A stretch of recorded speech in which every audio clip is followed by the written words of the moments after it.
And welcome to the finale of game design in Yu-Gi-Oh! There's a bunch of other game design stuff that could be gone over and applied to the video games of Yu-Gi-Oh! However, the series was really just to apply it to the TCG.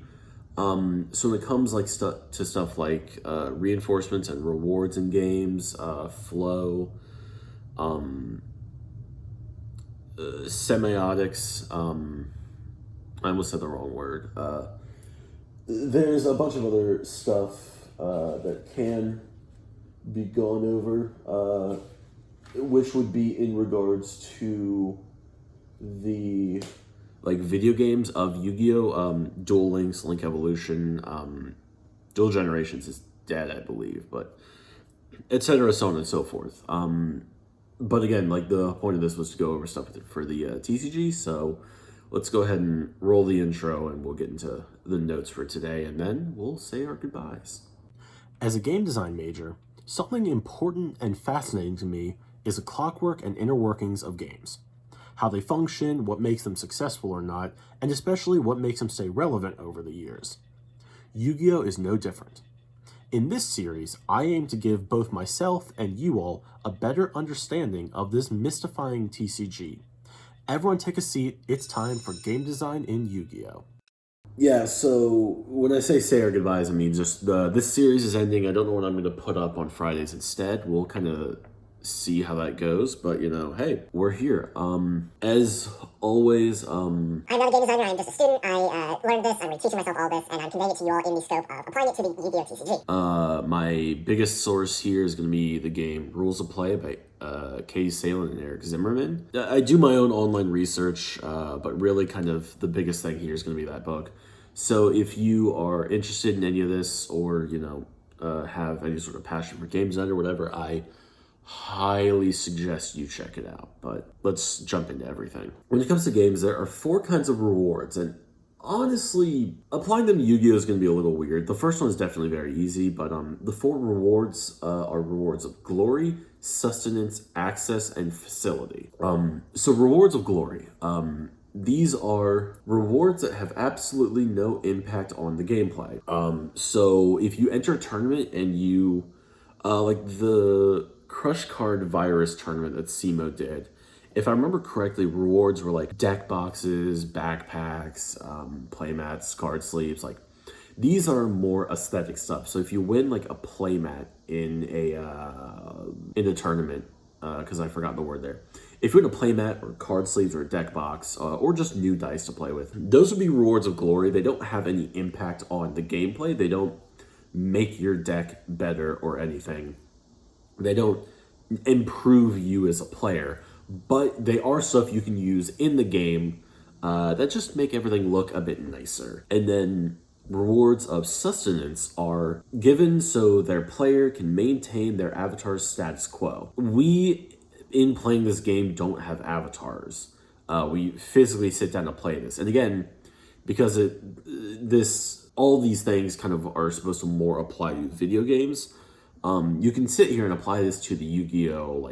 Duel Links, Link Evolution, and all the different Game Boy and DS games. But I've only ever played one DS game and Duel Links. Rewards of sustenance, at least for Duel Links, would probably be the skills. The skills are kind of more tailored to the character you're playing as. So Yami Merrick gets a skill that allows Winged Dragon of Ra to take the attack points of all the monsters attributed on top of the life point thing. So if you are at 4,000 life points, and then you tribute 3 monsters with 3,000 attack each, Winged Dragon of Ra starts if you use the skill, Winged Dragon of Ra starts at a base of 9,000 attack points, plus the 3,900 you pay for Ra's regular effect, boosting you to 12,900 life points. And that's kind of, you win these skills through dueling people or leveling up. So these are kind of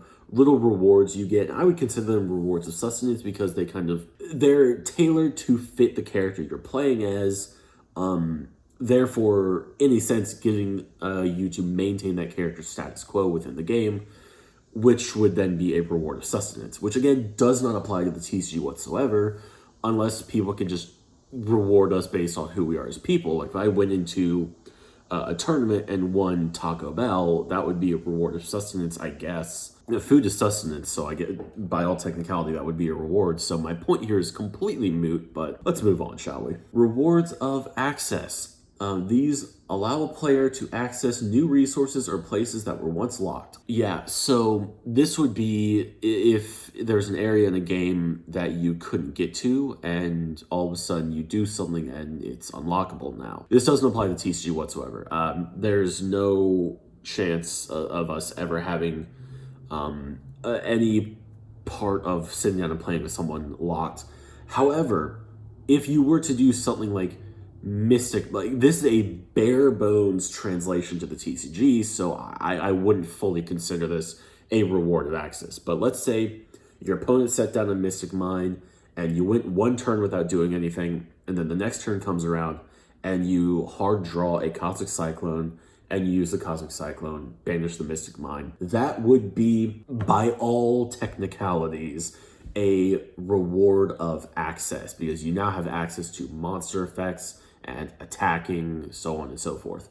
Would I truly consider that a reward of access? Not really. There was no, at least in my mind, true lock built into the game. The Mystic Mine isn't something where like it starts the game off and you have to work your way to unlock it as you do in video games. It just hard locks you out of playing.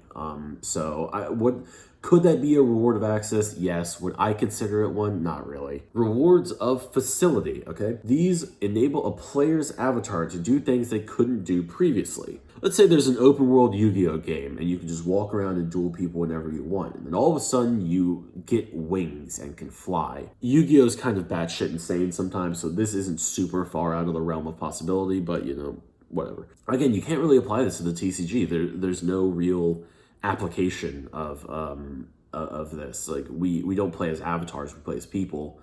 And you know, again, I can give a kind of bare bones, super far off way for us to apply it to the TCG, but I myself would not truly consider it a reward of facility. But to give this, I'm blanking on the word, but to give this reward of facility in the TCG to the best of my ability would be, let's say you go, okay, actually about a year ago, there was a tournament where the prize was 3 Fantastical Dragon Phantasmes. Before we had Dual Overload and before we're getting the 2020 Megaton, this was a year ago when Phantasme was like $100, right? If I had gone, because it was 3 hours away and I didn't feel like driving that long. I also had school to focus on.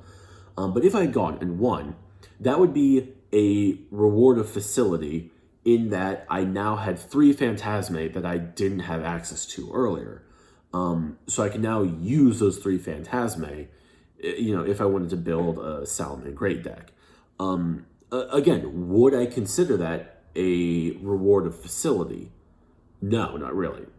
This did not give me any access to anything within the game. It gave me access to a new card. Could you, by technicality, view this as a reward of facility because you have gained access to something you couldn't do previously, which in this example is playing 3 Phantasme in a deck? Yes. Can we argue on yes or no, because is this a true reward of facility or just some technicality we're creating by stretching the definition? We can sit here and argue about it all day. And if you think differently, please let me know in the comments. I'd like to get what people think and kind of, you know, more or less bounce ideas off of each other of if there's anything I'm missing or if, you know, there's anything that's just blatantly wrong here. But yeah, those are the 4 types of rewards as applied to the Yu-Gi-Oh! TCG as best as I possibly can. Now, the other part of the title is winning, which is kind of what we are all here for. Everything about game design goes into 1, creating a game, and 2, giving the player a certain experience they want to create. Horror games are built to give a player some sort of experience of horror or fear. Action games are supposed to give the player some sort of like rush of action. Minecraft is supposed to make the player feel like God. And then, Yu-Gi-Oh! Is built to make us feel like duelists, and I use these monsters and I kick your ass. But in the end of the day, winning is kind of what matters, at least on a competitive level. If you're playing casually, winning doesn't matter. Have as much fun as you want. That is the point of the game. At least for me personally, the point of a game is to have fun, and I take that both competitively and casually. Like, no matter what, if I'm having fun, I consider myself a winner in that situation. I'll put up like a participation medal here. But anyways, winning is kind of the big goal of any tournament. So it's just hitting a win condition. I can talk about goals, long-term goals, short-term goals, but honestly, they really kind of more apply to video games. Long-term goals are kind of what you want to accomplish. Long-term goals would be kind of what you want to accomplish throughout the duel. Short-term goals are kind of more what you want to accomplish within a turn. Kind of strategy tactics. Again, I kind of create a whole script here, as you might be able to see from my glasses reflection. I create a whole script. Like, I go through the notes, I do some other studying, like I do kind of other stuff, create a semi-script, and then kind of read off of that. And then I ad-lib stuff within that. So the short-term goal, long-term goal was kind of me ad-libbing stuff. It's not really in here. I didn't try to convey that towards the TCG, because again, that's kind of built more towards building video games, and again, this whole series is about applying it to the TCG. So, but yeah, winning the few, I guess the most common win conditions in Yu-Gi-Oh! The only ones I can think of and list off are reducing your opponent's life points to 0, your opponent loses in time, Exodia, Destiny Board, and decking your opponent out. Those are kind of the 5 big ones. And then yeah, that's how you win a duel.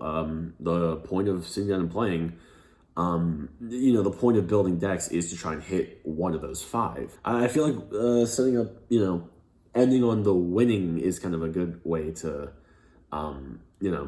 end the series. And really, it is kind of that simple. We have so much here from, we started out with Aegon, Aaliyah, and Mimesis, and then we've kind of very slowly worked our way down to getting the rewards at the end of that. Again, if you get these rewards, whether or not they are the actual rewards as we've discussed or not, arguments, whatever, and then you play the game, you win. That's kind of it. I can't really, ramble more on that. But if you guys liked any of this series, please let me know. Like, comment, subscribe, all that fun stuff. But as of right now, I don't believe there's more I can cover with you all. Is there a chance of the series coming back? Maybe. Thanks for watching, everyone. It's been a lot of fun to do this. I remember having the idea while going on like a super long car ride, and I just kind of like latched onto it and started doing it. And I don't know about you all, but it was a lot of fun for me. So potentially no, Potentially no Duel Links. Kind of depends on how much work I have going on, because it's going to be a rather busy day. But rambling aside, thank you guys so much. This has been game design in Yu-Gi-Oh! I hope you guys have enjoyed, and maybe not in this series, but definitely in future videos. I will see you later.